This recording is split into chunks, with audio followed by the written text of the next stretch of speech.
வணக்கம். இது நியூஸ் ஃபர்ஸ்டின் மதிய நேர பிரதான செய்தி. உங்களோடு இணைந்து கொள்ளும் நான் டில்ஷாட் தேவதாசன். முதலில் தலைப்புச் செய்திகள். இன்று மாலை இடியுடன் கூடிய மழை பெய்வதற்கான சாத்தியக்கூறுகள். ஊவா மாகாண சபையின் புதிய அமைச்சரவை ஜனாதிபதி மஹிந்த ராஜபக்ச முன்னிலையில் பதவி பிரமாணம். இந்தியா மற்றொரு முறை வெற்றிகரமாக செய்மதியை ஏவியுள்ளது. இனி விரிவான செய்திகள். இன்று மாலை வேளையில் இடியுடன் கூடிய மழை பெய்வதற்கான சாத்தியக்கூறுகள் தென்படுவதாக வளிமண்டலவியல் திணைக்களம் எதிர்ப்பு கூறியுள்ளது. கிழக்கு காற்று காரணமாக வளிமண்டலத்தில் ஏற்பட்டுள்ள குளறுபடிகளினால் நாட்டின் பல பகுதிகளில் மழை பெய்யக்கூடும் என வளிமண்டலவியல் திணைக்களத்தின் பிரதிபலிப்பாளர் SR ஜெயசேகர தெரிவிக்கின்றார். நாட்டின் பல பகுதிகளில் இடியுடன் கூடிய மழை நேற்றைய தினம் பெய்ததாக வளிமண்டலவியல் திணைக்களம் தெரிவிக்கின்றது. மண்சரிவின் காரணமாக காலியல போகம்பர பிரதேசத்தில் உள்ள 2 வீடுகளுக்கு சேதம் ஏற்பட்டுள்ளன. இந்த வீடுகள் பொறியியல் மற்றும் தொழில்நுட்ப ஆலோசனைகளை கருத்தில் கொள்ளாமல் நிர்மாணிக்கப்பட்டுள்ளதாக இடர் முகாமைத்துவ மத்திய நிலையத்தின் பதுளை மாவட்ட உதவி பணிப்பாளர் EML உதயகுமார தெரிவித்தார். நேற்று மாலை கடும் மழை பெய்ததைத் தொடர்ந்து இரவு மண்சரிவு ஏற்பட்டுள்ளதாக தெரிவிக்கப்படுகிறது. இந்த மண்சரிவில் உயிர் சேதம் எதுவும் ஏற்படவில்லை என இடர் முகாமைத்துவ மத்திய நிலையத்தின் பதுளை மாவட்ட பிரதிபலிப்பாளர் தெரிவித்தார். இதேவேளை நேற்றிரவு 12 மணியளவில் பலாங்கொட பல்லேபத்த பிரதான வீதியில் பெரிய மரம் முறிந்து வீழ்ந்ததில் பீகந்த பிரதேசத்தின் போக்குவரத்து தடைப்பட்டது. இன்று காலை 8 மணி வரை போக்குவரத்து தடைப்பட்டிருந்ததாக எமது பிராந்திய செய்தியாளர் தெரிவித்தார். மகவ மாகாண சபையின் 203 குமுக்விவ கிராம சேவை பிரிவிற்குட்பட்ட லேனவ கெதர பகுதியில் பெய்த கடும் மழை காரணமாக 5 வீடுகளுக்கு சேதம் ஏற்பட்டுள்ளது.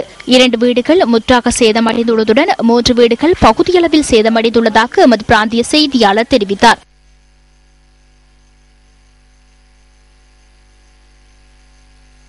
கடும் காற்றின் தாக்கம் காரணமாக ருவான்வெல்ல மற்றும் யட்டியாந்தோட்ட பகுதிகளில் 61 வீடுகளுக்கு சேதம் ஏற்பட்டுள்ளதாக தெரிவிக்கப்படுகின்றது. யட்டியாந்தோட்டை கிரிபோருவ பகுதியில் உள்ள வீடொன்றின் மீது மரம் முறிந்து வீழ்ந்துள்ளது. நேற்று மாலை 4:30 அளவில் இந்த சம்பவம் இடம்பெற்றுள்ளதுடன் இதில் 46 வயதான ஜெயரத்னம் உதயகுமார என்பவர் உயிரிழந்துள்ளதாக தெரிவிக்கப்படுகின்றது. சம்பவத்தில் உயிரிழந்தவர் தனது வீட்டில் உறங்கிக் கொண்டிருந்த போது இந்த விபத்து இடம்பெற்றதாக எமது பிராந்திய செய்தியாளர் தெரிவிக்கின்றார். நேற்று மாலை 4 மணி தொடக்கம் இரவு 11 மணி வரை கடும் காற்றுடன் கூடிய மழை பெய்ததாக எமது செய்தியாளர் தெரிவித்தார்.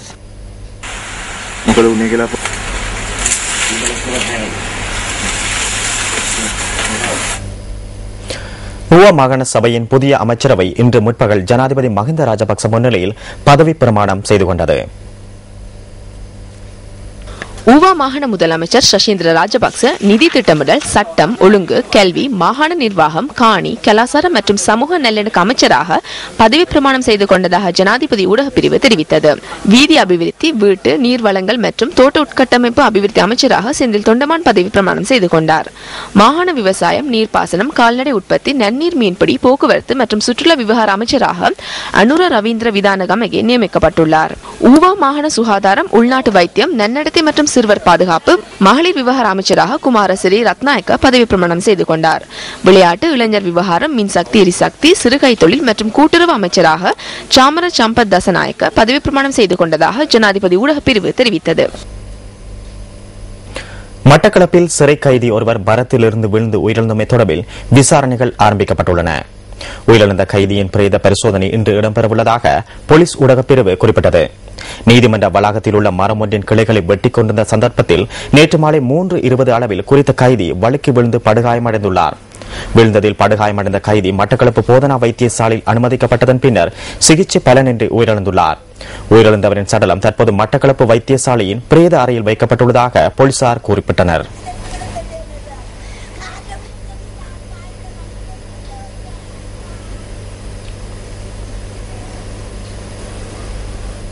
கட்டான நதீரான கோபுர பகுதியில் உல்லாச பயணிகள் விடுதி என்ற போர்வையில் நடத்தி செல்லப்பட்ட விபசார விடுதிக்கு எதிர்ப்பு தெரிவித்து கட்டானையில் ஆர்ப்பாட்டம் ஒன்று நேற்று முன்னெடுக்கப்பட்டது.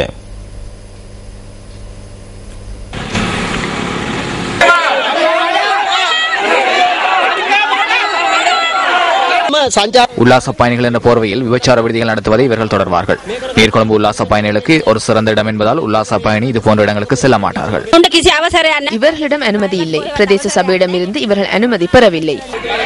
மாவட்ட செயலகம் வரை சென்ற ஆர்ப்பாட்டக்காரர்கள் மாவட்ட செயலகத்திற்கு முன்னர் டயர்களை எரித்து தங்கள் எதிர்ப்பை வெளியிட்டனர். ஆர்ப்பாட்டம் இடம்பெற்ற இடத்திற்கு விரைந்த கட்டான பிரதேச சபை தலைவர் இது தொடர்பில் ஆர்ப்பாட்டக்காரர்களுடன் கலந்துரையாடினார். நாங்கள் இதற்கு அனுமதி வழங்க மாட்டோம். இவர்களுக்கு அனுமதி வழங்க மறுத்ததன் காரணமாக என் மீதும் 30 அதிகாரிகள் மீதும் உயர்நீதிமன்றத்தில் இவர்கள் வழக்கு தொடர்ந்துள்ளனர்.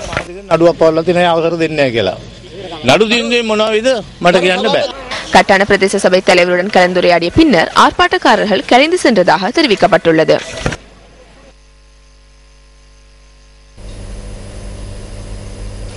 தமிழீழ விடுதலை புலிகள் அமைப்புடன் தொடர்புடையதாக கூறப்படும் ஒருவர் மலேசியாவில் இருந்து இலங்கைக்கு நேற்று நாடு கடத்தப்பட்டுள்ளார். இதனையடுத்து நேற்றிரவு நாட்டை வந்தடைந்த குறித்த சந்தேக நபர் குற்றப்புலனாய்வு பிரிவினரால் பொறுப்பேற்கப்பட்டதாக போலீஸ் ஊடக பேச்சாளர் சிரேஷ்ட போலீஸ் அத்தியட்சகர் அஜித் ரோகன கூறினார். சந்தேக நபரிடம் தற்போது விசாரணைகள் முன்னெடுக்கப்படுவதாக போலீஸ் ஊடக பேச்சாளர் குறிப்பிட்டார். அவர் முகமது சுலைமான் என அடையாளம் காணப்பட்டுள்ளார். சந்தேக நபர் 3 மாதங்களுக்கு முன்னர் மலேசிய போலீசாரால் கைது செய்யப்பட்டதாக போலீஸ் ஊடக பேச்சாளர் மேலும் தெரிவித்தார். தேசிய வாசிப்பு மாதத்தையொட்டி கிண்ணியா நகர சபையும் பொது நூலகமும் இணைந்து தேசிய வாசிப்பு மாதத்தை கொண்டாடின. தேசிய வாசிப்பு மாதத்தையொட்டி ஏற்பாடு செய்யப்பட்டிருந்த நிகழ்வில் பிரதம அதிதிகளாக கிண்ணியா நகரபிதா டாக்டர் ஹில்மி சட்டத்தரணி, கலாநிதி KM இக்பால் உட்பட பலர் கலந்து கொண்டனர். இந்நிகழ்வில் புத்தக கண்காட்சியும் அறிவுக்களஞ்சிய போட்டியும் நடைபெற்றது. இதன்போது நடைபெற்ற இறுதிப் போட்டியில் TB ஜாயா வித்யாலயமும் கிண்ணியா மகளிர் கல்லூரியும் கலந்து கொண்டதுடன் TB ஜாயா வித்யாலயம் வெற்றி பெற்றது.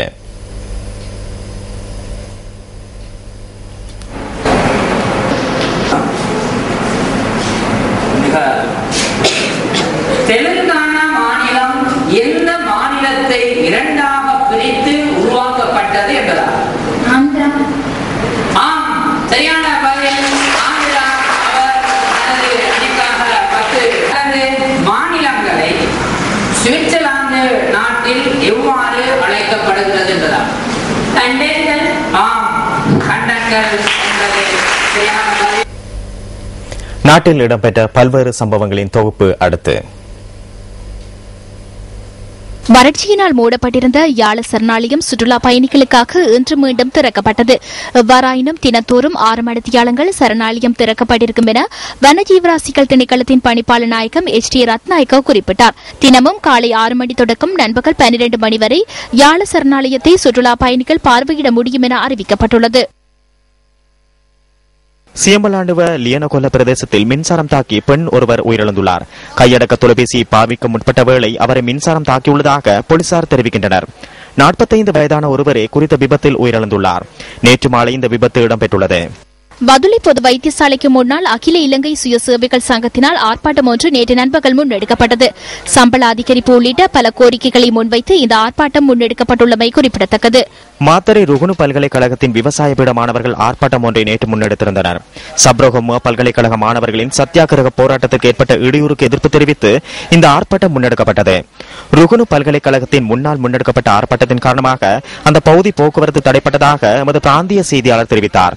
இந்த ஆர்ப்பாட்டம் சுமார் 1 மணி நேரம் நீடித்தது. கொழும்பு பல்கலைக்கழகத்தின் நுண்கலை பீட மாணவர்கள் சப்ரகமுவா பல்கலைக்கழக மாணவர்கள் முன்னெடுத்த சத்தியாகிரக போராட்டத்திற்கு ஏற்படுத்தப்பட்ட இடையூறுக்கு எதிர்ப்பு தெரிவித்து ஆர்ப்பாட்டம் ஒன்றை நேற்று முன்னெடுத்திருந்தனர். நுண்கலை பீட மாணவர்களால் முன்னெடுக்கப்பட்ட ஆர்ப்பாட்டத்தின் காரணமாக கொழும்பு 7 வீதி போக்குவரத்து தடைப்பட்டுள்ளது.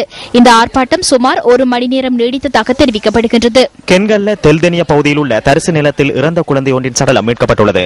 கிடைக்கப்பெற்ற தகவலை அடுத்து குறித்த சடலம் மீட்கப்பட்டுள்ளதாக போலீஸ் ஊடக பிரிவு குறிப்பிடுகின்றது.